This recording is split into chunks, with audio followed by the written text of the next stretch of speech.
পাটনি টপের হোটেল থেকে ছবিটা তুলছি। চারিদিকে পাহাড়, মেঘলা আকাশ। সকালে খুব বৃষ্টি হয়েছে, মেঘ ডেকেছে, বিদ্যুৎ চমকেছে।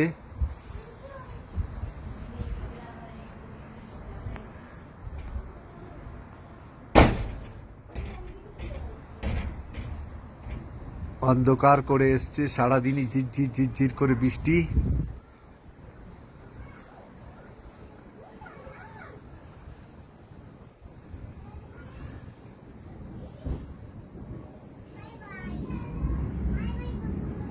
এখনো মেঘ ডাকছে। এই বৃষ্টির মধ্যে আমরা বেরোবো জম্বুতে। প্রায় 5 ঘন্টা লাগবে।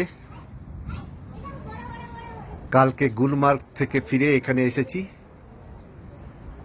পাটনিটকে। দূরে দূরে সব গ্রাম।